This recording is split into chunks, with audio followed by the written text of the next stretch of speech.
Assalamualaikum warahmatullahi wabarakatuh. Perkenalkan, nama saya Muhammad Fakur Rozi, anggota kelompok 13 metode penelitian kuantitatif yang beranggotakan Hasbi Asyadiki, Muhammad Fakur Rozi, dan Zahra Aprodita Maris. Baiklah, di sini saya akan mencoba mengawali dalam menjelaskan sedikit materi mengenai tahapan dan garis besar penyusunan proposal penelitian. Yang pertama adalah prinsip menyusun usulan penelitian. Prinsip-prinsip dalam menyusun usulan penelitian atau proposal penelitian adalah yang pertama, prinsip usulan penelitian haruslah yang bermutu ilmiah. Mengapa demikian? Karena penelitian yang dilakukan haruslah penelitian yang ilmiah. Yang kedua, dibutuhkan ilmu pengetahuan yang memadai tentang segala sesuatu yang berkaitan dengan masalah yang akan diteliti. Tentunya kita harus mempunyai basic ilmu dalam melakukan sebuah penelitian yang akan kita lakukan. Yang selanjutnya, serta mendapatkan penemuan baru yang sangat berguna, baik ditinjau dari segi kepentingan praktis maupun dari aspek ilmu pengetahuan. Mendapatkan penemuan baru di sini maksudnya adalah penelitian yang akan dilakukan haruslah up to date. Bukan berarti mengulang penelitian yang telah ada. Namun kita harus melanjutkan penelitian yang telah ada dan mengembangkannya, atau mungkin meneliti sesuatu hal ilmiah yang baru. Selanjutnya adalah si pembuat rencana harus dapat meyakinkan pihak yang akan menyetujui rencana penelitian tersebut. Contohnya, seseorang mahasiswa yang akan melakukan penelitian tersebut akan disetujui jika dosen pembimbing menyetujui proposal penelitian mahasiswa tersebut. Selanjutnya mempunyai prinsip usulan penelitian selanjutnya adalah mempunyai kegunaan tinggi yang akan diterima oleh masyarakat ilmiah. Jadi ini lebih kepada fungsionalnya, yaitu kegunaan dari pra penelitian tersebut, apakah bisa berdampak banyak dan berguna. Selanjutnya yang kedua adalah garis besar penyusunan proposal penelitian kuantitatif. Yang pertama adalah pendahuluan. Masalah yang bersifat umum dirumuskan secara jelas dan tepat. Rumusan pernyataan khusus mampu menggambarkan dengan jelas bahwa penelitian bersifat empiris dan desain penelitiannya yang spesifik. Kita mulai dari yang pertama, yaitu pernyataan masalah secara umum. Yang kedua adalah review perpustakaan membantu memperjelas latar belakang dan pentingnya penelitian yang akan dilakukan. Yang ketiga, hipotesis atau pernyataan penelitian khusus dari si peneliti. Yang keempat, dari pendahuluan adalah manfaat penelitian dan implikasinya bagi peneliti lebih lanjut. Yang selanjutnya mengenai garis besar penyusunan proposal penelitian kuantitatif adalah desain dan metodologi. Yang pertama adalah subjek. Dalam bagian ini dijelaskan juga bagaimana menjaga nama baik subjek yang diteliti. Izin untuk meneliti serta memelihara kerahasiaan data dan individu-individu yang menjadi sumber data. Yang kedua adalah penyusunan instrumen. Dijelaskan jenis instrumen yang digunakan dan alasan penggunaan instrumen tersebut harus dijelaskan dalam garis besar penyusunan proposal. Yang ketiga adalah prosedur. Bagaimana penelitian akan dilaksanakan, bagaimana hubungan antar variabel dapat dicari, juga harus dipaparkan dalam penyusunan proposal. Yang keempat adalah analisis dan penyajian data. Dijelaskan teknik analisis data yang digunakan dan bagaimana proses analisisnya serta bagaimana data hasil analisis disajikan. Bagaimana pengujian setiap hipotesis dilakukan serta alasan penggunanya itu harus dipaparkan dalam garis besar penyusunan proposal penelitian. Dan yang terakhir adalah dan yang kelima adalah keterbatasan desain. Kaitannya dengan lingkup studi, desain dan metodologi penelitian. Lanjutannya adalah rujukan dan lampiran. Rujukan berupa daftar sumber-sumber apa yang dijadikan rujukan digunakan dalam identifikasi, perumusan masalah, perumusan definisi, penyusunan desain, pengembangan instrumen, analisis data, pembahasan bahkan sampai penarikan kesimpulan harus dipaparkan dan dilampirkan dalam penyusunan proposal. Dan yang keempat adalah lampiran. Berisi hal-hal yang sifatnya melengkapi atau mendukung proposal penelitian, seperti jadwal penelitian, rencana, anggaran yang akan dikucurkan untuk penelitian, dan riwayat hidup para peneliti atau autornya. Rumusan pernyataan khusus mampu menggambarkan dengan jelas bahwa penelitian bersifat empiris dan desain penelitiannya yang spesifik. Kita mulai dari yang pertama, yaitu pernyataan masalah secara umum. Yang kedua adalah review perpustakaan membantu memperjelas latar belakang dan pentingnya penelitian yang akan dilakukan. Yang ketiga, hipotesis atau pernyataan penelitian khusus dari si peneliti. Yang keempat, dari pendahuluan adalah manfaat penelitian dan implikasinya bagi peneliti lebih lanjut.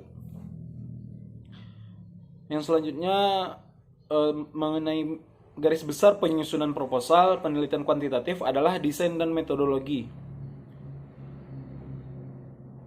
Yang pertama adalah subjek.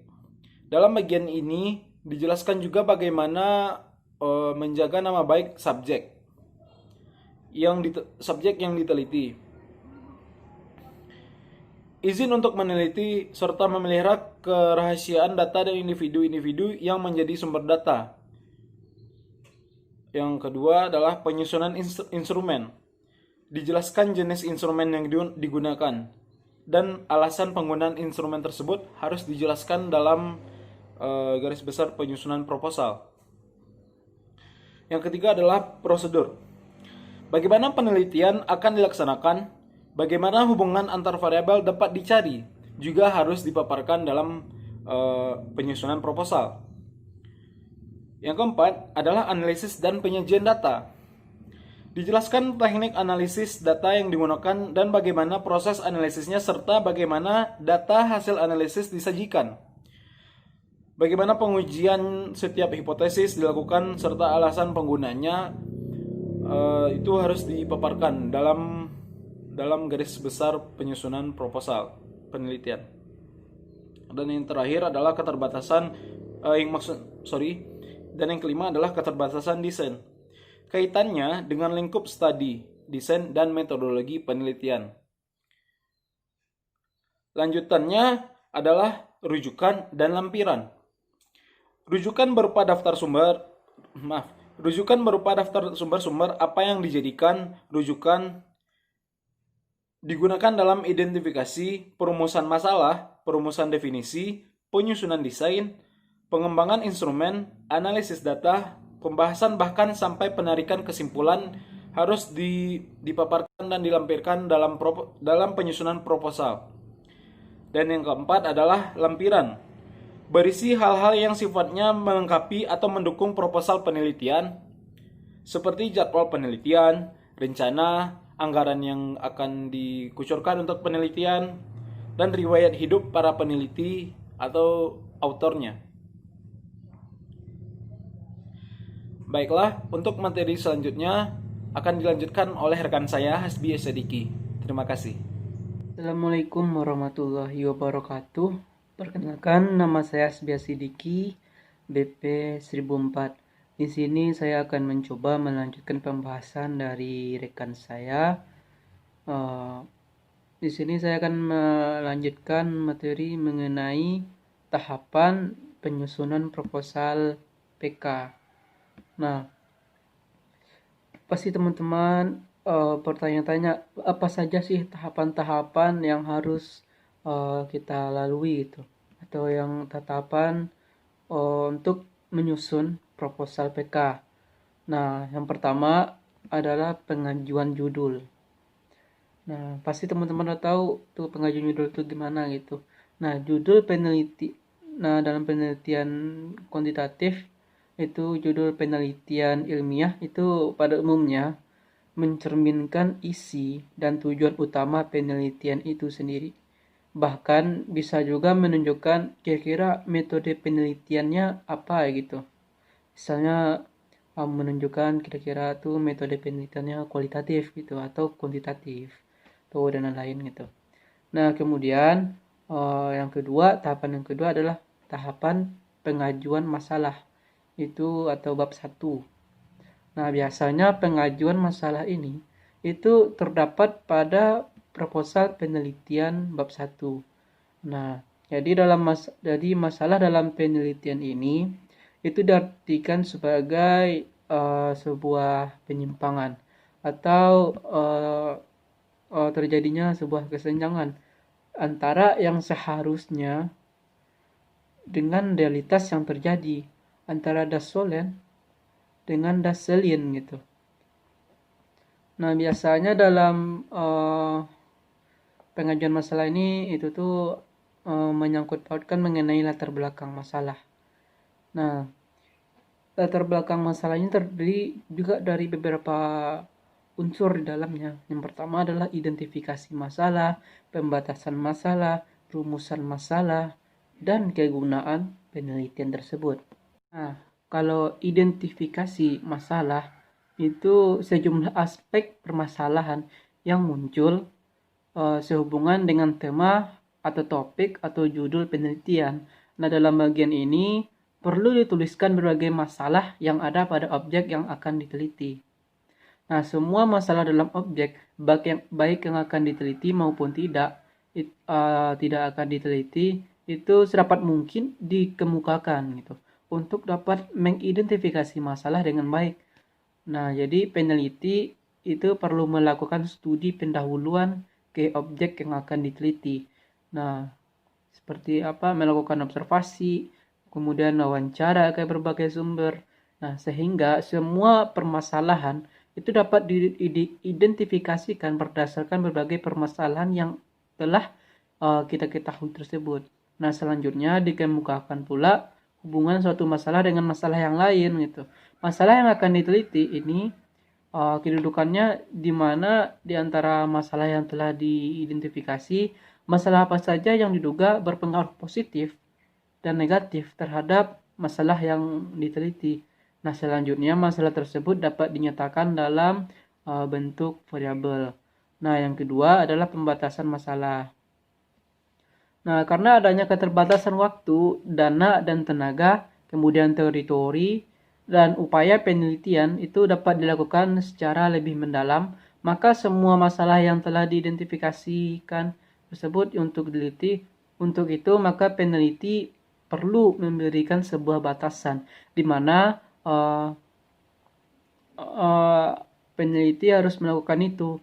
Jadi variabel apa saja yang akan diteliti, serta bagaimana hubungan variabel satu dengan variabel yang lain itu berdasarkan batasan masalah ini, maka selanjutnya dapat dirumuskan masalah penelitian tersebut. Nah, dalam usaha mengidentifikasi atau menemukan masalah penelitian, itu sering ditemukan lebih dari satu masalah, sehingga diperlukan pembatasan masalah gitu. Nah, jadi pembatasan masalah ini berarti penetapan atau memilih satu atau lebih masalah dari sejumlah masalah yang sudah diidentifikasi serta argumentasinya gitu. Jadi pertimbangan untuk menentukan layak atau tidak layaknya suatu masalah yang akan diteliti itu didasarkan pada pertimbangan dua arah, yaitu dari arah pertama dari arah masalah yang merupakan pertimbangan objektif. Pertimbangan dibuat atas dasar sejauh mana penelitian terhadap masalah ini akan memberikan sumbangan kepada pengembangan teori dalam bidang yang bersangkutan dan pemecahan masalah-masalah praktis. Dan yang kedua adalah dari arah peneliti yang merupakan pertimbangan subjektif Nah, dalam arti masalah yang akan ditelitinya, yang menarik keingintahuan peneliti dan sesuai dengan kualifikasi yang dimiliki oleh peneliti. Nah, kemudian yang selanjutnya adalah perumusan masalah. Nah, setelah masalah yang akan diteliti itu ditentukan, itu variabel apa saja yang akan diteliti dan bagaimana hubungan variabel satu dengan yang lainnya, dan upaya masalah dapat terjawab secara akurat. Maka, masalah yang akan diteliti itu perlu dirumuskan secara spesifik. Nah, perumusan masalah ini adalah pemetaan faktor-faktor dan variabel-variabel yang terkait. Nah, kualitas suatu penelitian tak cukup dipertimbangkan berdasarkan kriteria-kriteria sebagaimana diuraikan sebelumnya. Nah, kualitas suatu penelitian itu juga ditentukan oleh bagaimana masalah penelitian tersebut dirumuskan untuk dapat menyajikan perumusan masalah penelitian yang baik. Nah, perlu diikuti itu ada beberapa persyaratannya merumuskan masalah penelitian dengan yang baik gitu. Pertama, masalah penelitian tersebut harus dirumuskan secara spesifik. Dengan perumusan secara spesifik ini itu bisa dapat menunjukkan tentang gambaran yang lebih memfokus mengenai arah pemecahannya gitu. Nah, kemudian kegunaan atau manfaat penelitian. Nah, kegunaan atau manfaat penelitian adalah pernyataan tentang tujuan umum penelitian yang konsisten dengan latar belakang masalah. Nah, pernyataan tentang manfaat harus mengandung dua hal, yaitu manfaat secara teoritis dan manfaat secara praktis bagi pihak-pihak yang terkait dengan upaya pemecahan masalah penelitian. Nah, kegunaan hasil penelitian merupakan dampak dan tercapainya tujuan. Kalau tujuan penelitian dapat dicapai dan rumusan masalah terjawab, maka sekarang kegunaannya apa? Nah, kegunaannya hasil penelitian tersebut ada dua. Yang pertama adalah kegunaan untuk mengembangkan ilmu atau kegunaan teoritis, dan kedua adalah kegunaan praktis, yaitu membantu pemecahan dalam mengantisipasi masalah yang ada pada objek yang akan diteliti. Dan untuk tahapan yang ketiga adalah kajian pustaka atau bab 2. Nah, kajian pustaka ini adalah kegiatan yang meliputi mencari, membaca, dan menelaah laporan-laporan penelitian dan bahan pustaka yang memuat teori-teori yang relevan dengan penelitian yang akan dilakukan. Nah, kajian pustaka dalam penelitian itu baik penelitian pustaka maupun penelitian lapangan itu mempunyai kedudukan yang sangat penting. Nah, kajian pustaka itu memuat beberapa hal. Yang pertama adalah deskripsi teoritis. Itu tentang deskripsi teoritis tentang objek atau variabel yang akan diteliti.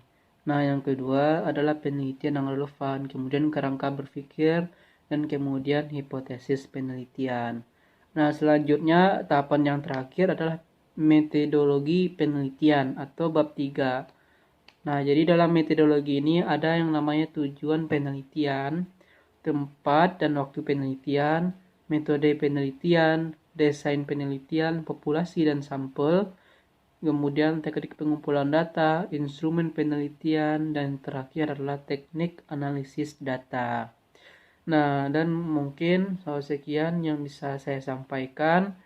Mohon maaf apabila ada kekurangan.